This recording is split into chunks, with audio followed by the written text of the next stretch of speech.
Hello! You're watching the Great Canadian Bagel here, and we have the final 2024 Saskatchewan general election video. Now, I will just note, I plan on releasing an updated map Sunday night and or Monday morning, because I expect Forum Research is going to be releasing a poll on Sunday night. So I will capture that. So this might not necessarily be the final prediction. Depends on what Forum has, if they actually publish. And I am, at the moment, considering doing a live stream Sunday or Monday for this video, or for this election. So if you are interested, comment below. If there's enough interest, I will do it. Otherwise, I will just do a regular video. I will not do both a video and a live stream. That is too much work. I have a day job. I can't do every video all the time. But no further ado, let us begin this video. So early on in this election, I thought it was very unlikely that at the start of the election, the NDP could win. And I stand by that at the start of this election, it was very unlikely that the NDP could win. So why do I have the NDP one seat shy of winning, with about 4 seats with close enough margins that they could win those seats, in principle? Well, campaigns matter. This election, more than any other election, though the New Brunswick election has been quite like this, and I'll discuss that more in the post-mortem for that election, but this election, more than several other elections going on right now, actually there's been a lot of really bad campaigning going on right now, but this particular election takes the cake for it. The Saskatchewan Party under Scott Moe has been running a disastrous campaign, a terrible campaign. Now, to their credit, this is a tough time to do a campaign as the incumbent. People are very discontent with the status quo. The economy's been sour for the last years. Inflation's usually terrible for the incumbent. In Canada specifically, the immigration wave has made things like education, healthcare, housing really bad. They weren't good before, but then they got made worse because of the immigration wave. Like those 3 things I just listed. The supply is quasi-fixed, so they can't really adapt to a big increase in population in a short time period, which is exactly what we've had. Now, you could say maybe Saskatchewan's grown less than other provinces, but resources being drawn to other provinces has made this one worse. If every other province was doing better, maybe the feds would reduce taxes, or maybe there could be programs or whatever. But everywhere is bad in Canada, so everyone is dragged down regardless of whether that problem is unique to that province or not. So these are headwinds that any incumbent is facing right now. Then you have the other headwind that the Saskatchewan Party faces, that this is their 17th year in power, and, well, usually in the eras of electoral politics, you will have parties usually govern for about 20 consecutive years, give or take. The dominant party in that era. I'll get more to this at some point in the future. And right now, I think the Saskatchewan Party has been the dominant party, but that doesn't mean they're immune from mistakes. Theory predicts what trends should happen, but campaigns matter, actions matter. This isn't just a deterministic thing. You are the leading party right now, therefore you are going to win. That's not how it works. So there's all these headwinds for the Saskatchewan Party, and a lot of these are tailwinds for the NDP, because specifically, when things like healthcare are doing really bad, and the NDP's one of their big brand points is healthcare, that really plays into them. It makes them very easy to campaign on. When the problem is bad and you have a strong brand baked in for that thing, that's good for you. But it's not just these headwinds, and it's not just these tailwinds that are causing this election to be close.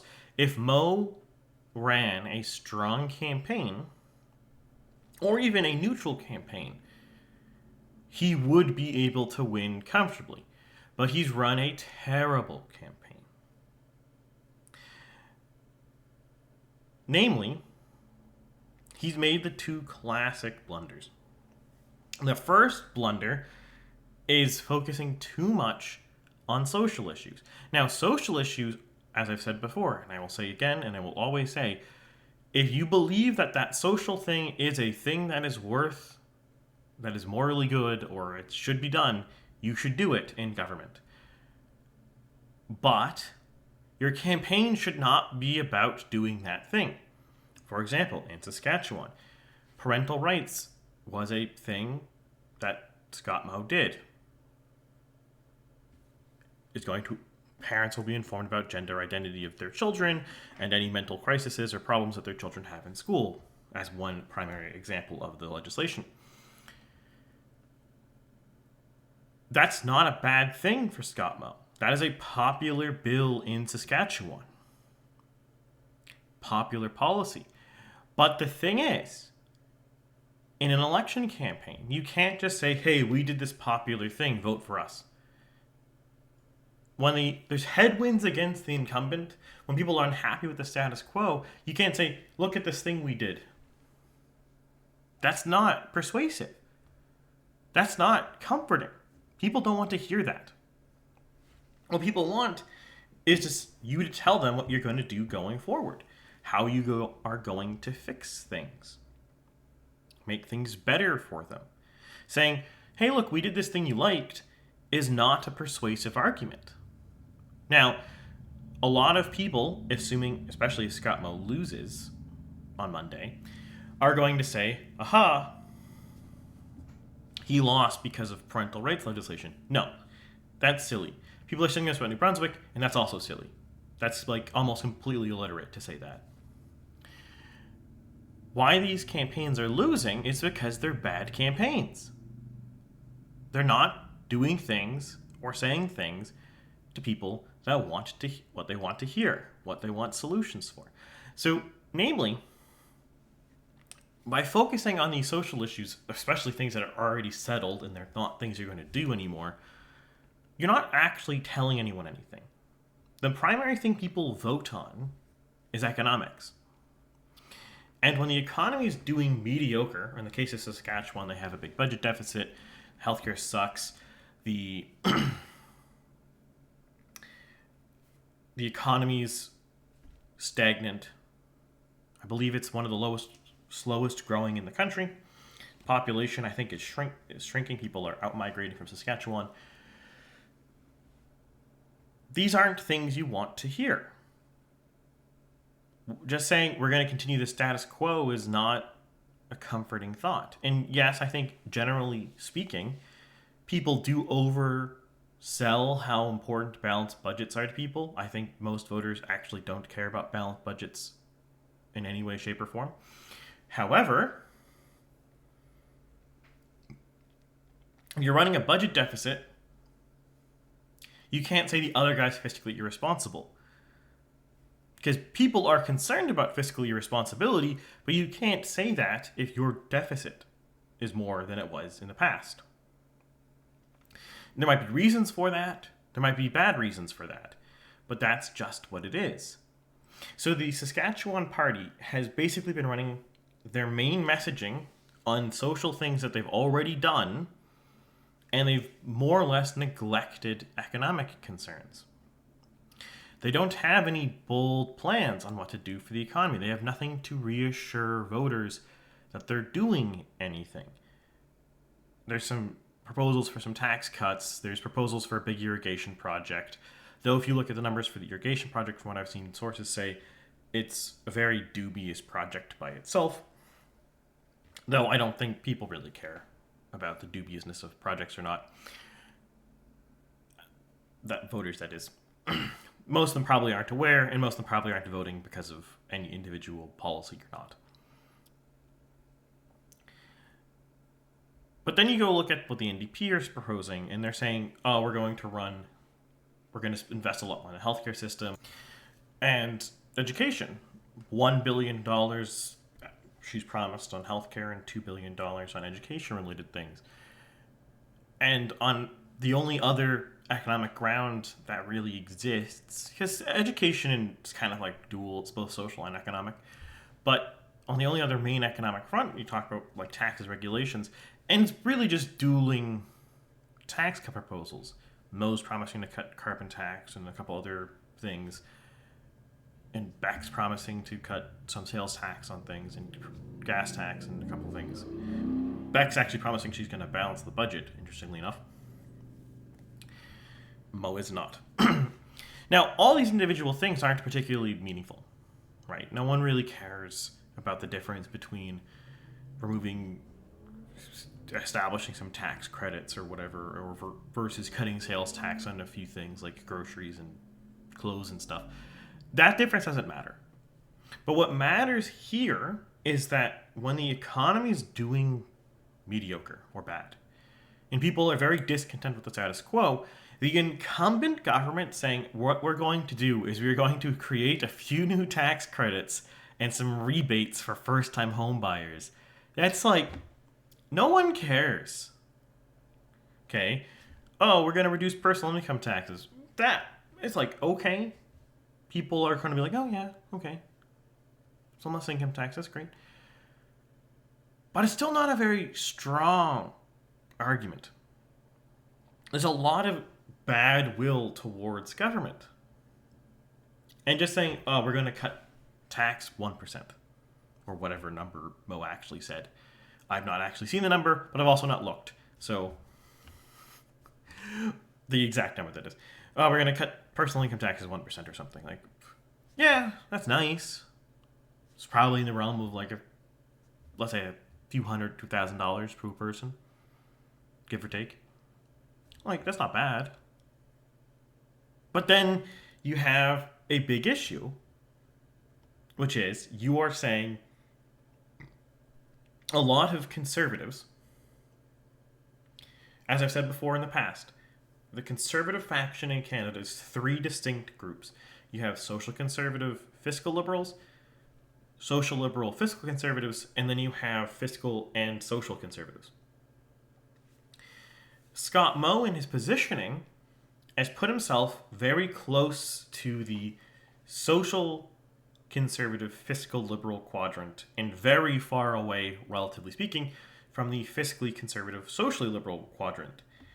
And that's a very bad thing to do. What you want to do as a conservative is to be you want to be moderately fiscal and social conservative. You want to be in quadrant 2 or 1? Quadrant 1. Yeah, you want to be in quadrant 1, and because in that position, you are the closest to all of the different parties, or all the different factions of conservatism, or right-wing aligned demographics, I should say, is probably more accurate. However, since Mo is running on a quite fiscally reckless position, considering he has been running deficits for most of his term and is promising big tax cuts, and yes, tax cuts will stimulate the economy, but they're not really going to stimulate the economy to the point that they're going to replace revenue lost, unless you are on the wrong side of the Laffer curve. And depending on where you want to say on this, maybe Saskatchewan's on the wrong side of the Laffer curve, but the general perception of voters is that tax cuts lose revenue. So even if you are on the wrong side of the Laffer curve and the tax cut will actually boost your revenue, it's really hard to convince voters of that, because that's a very abstract and nebulous concept. Maybe if you did enough messaging and enough talking about it, you could get it to work. You could convince people about this. But absent those concerns or those considerations, it's a very difficult thing to convince someone on, because it's a complex, abstract economic subject that probably 90% of people have never heard, if we're being generous. Could even be 98% have never heard of this. No, it depends. There's people on all sorts of YouTubers and stuff who talk about this stuff, so maybe it's getting more well-known these days. But it's still not a widespread piece of knowledge. And then you still have the issue is you have to convince people either you are on the wrong side of the Laffer curve, that you are on the wrong side of the Laffer curve, which is not a trivial thing. But anyways, I digress. So by running in this position where he is too fiscally liberal, he alienates a lot of people, and that's what we're kind of seeing with vote distribution. So a lot of these splinter parties, like the PCs and the Saskatchewan United Party, are splinters because they are more fiscally conservative than the Saskatchewan Party. And you could say, oh, well, the splinters got more votes last time around. Yes, but they also ran more candidates last time around. And my model's not super friendly to third parties, to be clear. So this, well, we'll see. I might be underestimating them, but we'll see. But then the other big issue is Carla Beck is grabbing these voters. Because normally, how this is going to work, actually, this will be, I'll bring out a prop. This will make it very easy. Let's see. Aha. One second. Okay, here we go. So normally, why does this do this? Okay, so normally for a conservative in Canada, you want to be like roughly here. So this is this conservative axe. This is fiscally conservative. This is socially conservative. Socially liberal, fiscally liberal.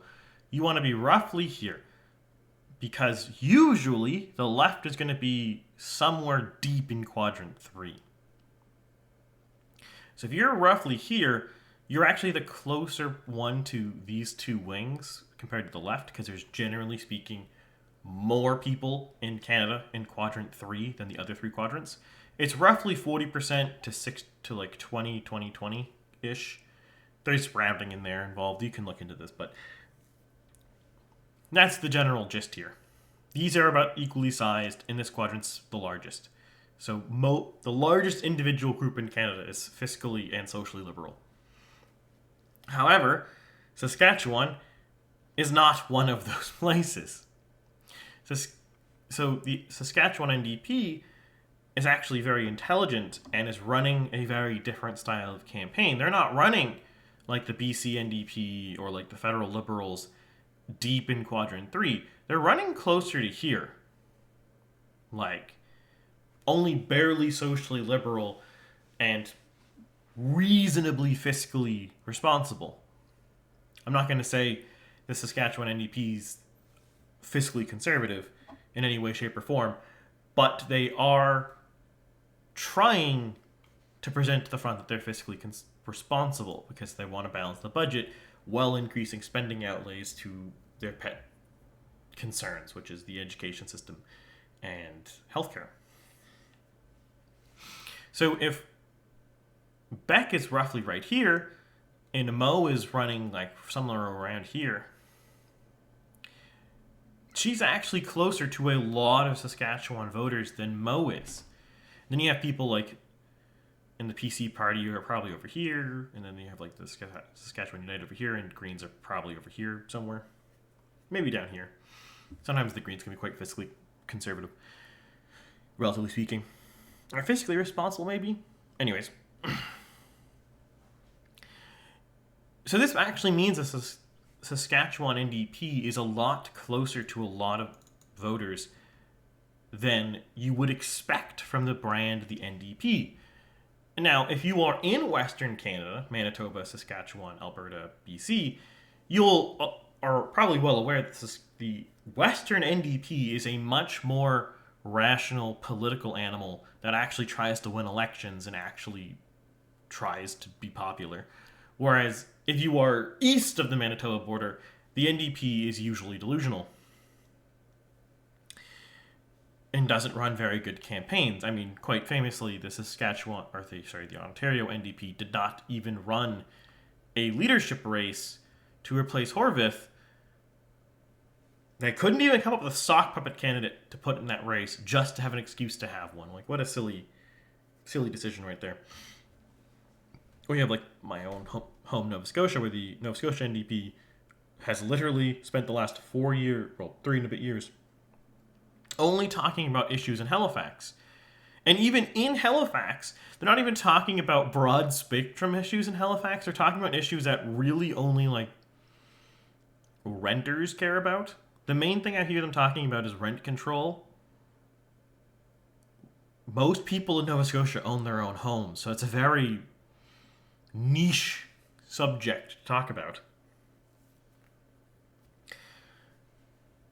So the Western NDPs are much more reasonable and responsible. So that is why you're seeing actions like this.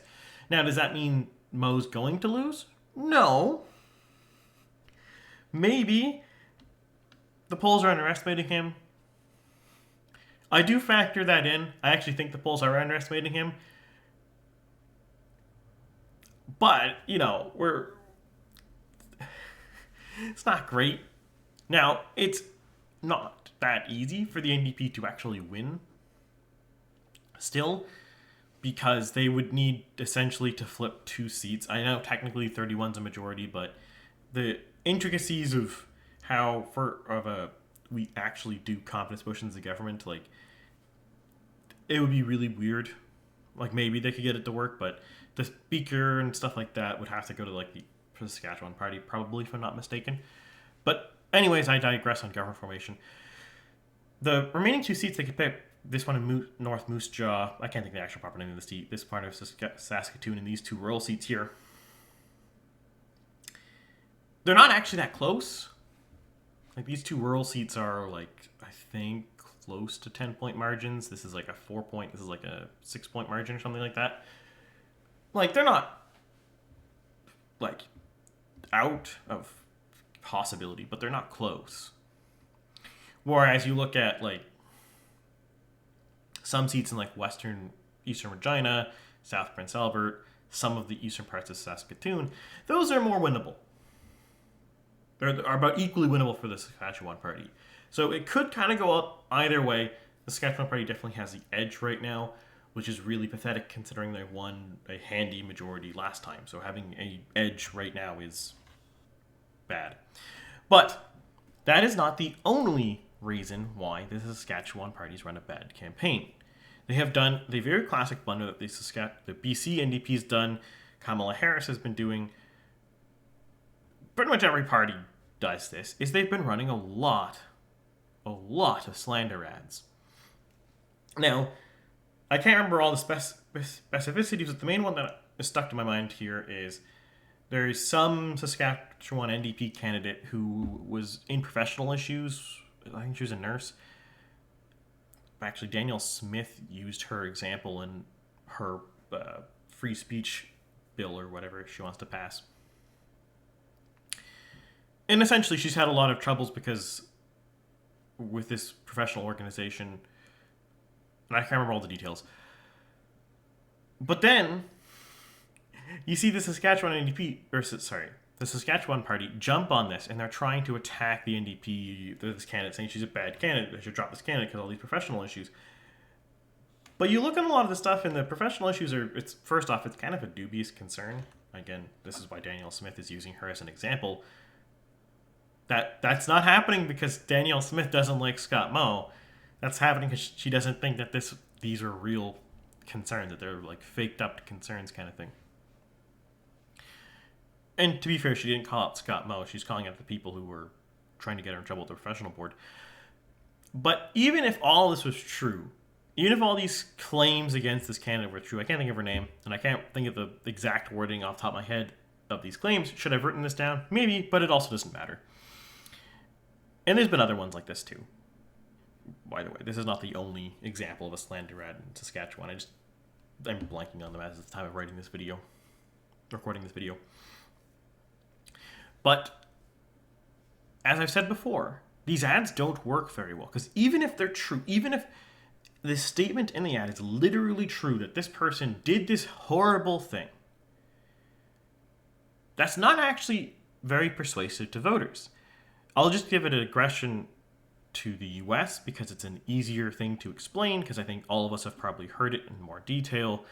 And, well, frankly, it's more interesting because it is a more bold and ridiculous claim, which is the Kamala Harris claim that Trump is, quote unquote, literally Hitler. Now, maybe Trump is literally Hitler, but that is not meaningful. That doesn't change people's opinions. That is just a stupid thing to say because no one cares. People trust their own ability to look at and assess somebody. They're not going to take whatever your 2 cents are, or whatever thing you said, or whatever comment you think he said that's bad, or she said that you thought was bad. They don't really care. They will look at the comment, they'll assess it themselves, they'll look at the person, they'll assess it themselves. So using all these big hyperbolic claims, or taking things out of context, or possibly inventing statements depending on the context, it doesn't matter. Because voters don't really trust politicians. So they don't trust politicians, they're not going to take your assessment as a politician of your opponent. Because you have every reason to lie to them, and everyone knows that, because everyone knows politicians lie out their teeth. This is one of the reasons why these slander ads don't work, even if they were true. For example, in BC, Brent Chapman comfortably won election in his seat, despite all of the BC NDP attacks against him, because the voters don't trust politicians to tell the other person is a bad person. People are going to much more rather look at the candidate themselves, see their canvassers, talk to them, look at the party. Like, if you are right-winger in BC and you trust the BC Conservatives and they still keep this guy as a candidate, they're going to be like, yeah, okay, I'll trust it. They're not going to trust the NDP because they're not left-wingers. Or maybe they're an undecided voter and they're like, oh, well, I'm going to listen to the canvassers. I'm going to listen to the candidate himself. I'm not going to listen to the other politician. I'm going to see what this guy is like as a person. Because people trust their ability to assess judgment in a face-to-face context. And that's one of the reasons why these don't work. Or another example of this is a very easy example because I actually saw this in person. Back in 2019, when Justin Trudeau's blackface scandal came out, the idea among conservatives in Canada at the time was that this would be really bad because at the time, progressivism was like on the rise. It was big on Vogue. Blackface was like terrible thing. You can never do a blackface. You're a terrible racist person if you do a blackface, etc., all these things. But then you actually go and you look at, you hear the minority voters who ostensibly are the ones who should be concerned or offended by this, who are voting for Trudeau, and you talked to them. At the time where I was working, I was actually working for the feds at the time. But anyways, I had a manager who was a Indian fellow, and he said, yeah, I thought that a blackface scandal, like, I don't think that's good, but Trudeau seems like a different person. That was in the past. His actions now do not seem to reflect that kind of person. So he's a different person now. He's changed. He's apologized. He made a mistake. People make mistakes. That is what... Now, you could say maybe Indians aren't the main demographic to be offended by blackface. But the point stands... That is opinions you actually... I personally, at the time, in 2019, saw ethnic minorities say in Canada. And I know black people, too, the people who should theoretically be the most offended by this, and they don't care. The people who already don't like Trudeau still didn't like Trudeau, and people who were on the fence were still on the fence, and the people who liked Trudeau had basically the exact same perspective as my manager at this time, who's basically saying, yeah, in the past he did something that was offensive and rude, but he's apologized, and he's clearly, like, we've seen him be a politician since 2008, and he's not like this. He's not talking about things like this. He's talking about our issues or our concerns. He's a different person. And that's why that scandal falls flat, and all the conservatives trying to trump it up or bring it up as a big issue falls flat. It's one of the first, I think, probably big examples in my politically active life of a slander ad being the focus of a campaign and being completely, utterly worthless. Now, I'm not saying this is the first time a slander ad ever happened, obviously, but, well, at the time of recording this, I'm 26, and the last 2019 was the first federal election where I was, like, actually paying attention. Obviously, I paid attention to other ones, but there's a difference between paying attention when you can vote and when you can't vote. But I digress. So, let's bring this back to Saskatchewan. Is Mo going to lose on Monday? Probably not.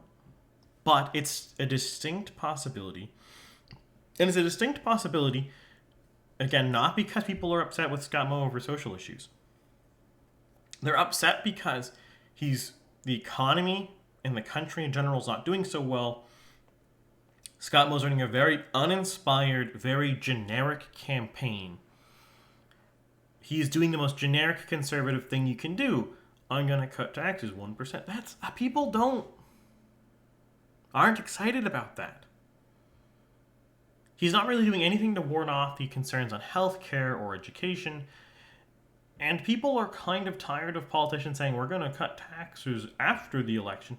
Do it like right before the election or something. Suspend the gas tax before the election or do something. Saying you're going to do it in your next government term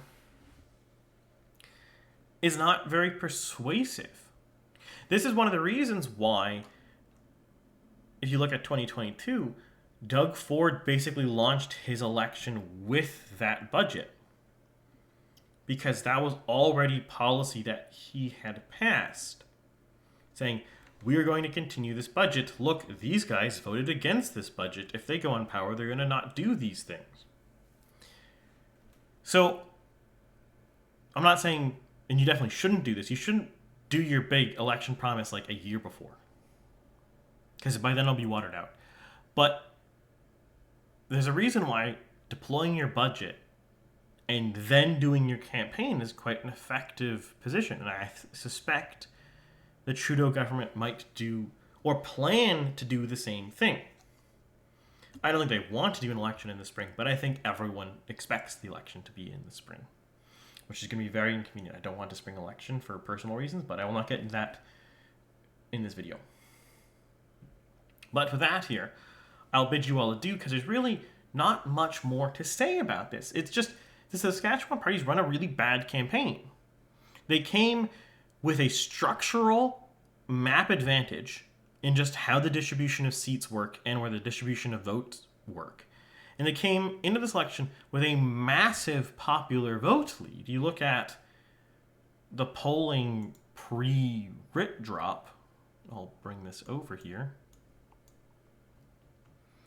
You look at the polling back in like 2022, and we're looking at 20, 30 point margin. Even if you look at early or spring 23, summer 23, we're still looking at 10 point margins here. It's really only during the writ that things start changing. And it's like specifically like the last few weeks of the writ. Like we have Janet Brown here at the top of the election with 5 point. That's 5 point lead for the Saskatchewan NDP. That's disastrous. Main Street seeing a 14 point swing. That's a crippling. That's a terrible indictment of your election strategy. Insight Tricks has also seen a 4 point swing. That's how bad things are here for the Scott Moe campaign. They've just fumbled everything. we might see an Angus Reid poll, and then if they show a similar trend again, it's even worse. There's just no way you can concoct the last 4 weeks as being anything but an embarrassingly bad campaign, and it might cause Scott Moe to lose. Though, at least for Scott Moe, if he does lose, he will never have to live down presumably, the embarrassment of Blaine Higgs missing a 46% swing in the most blue part of the province. I'll get into that when I do this New Brunswick post-mortem, which I'm expecting to do next week, maybe, but we'll see. With that, I bid you all adieu, and I'll see you next time.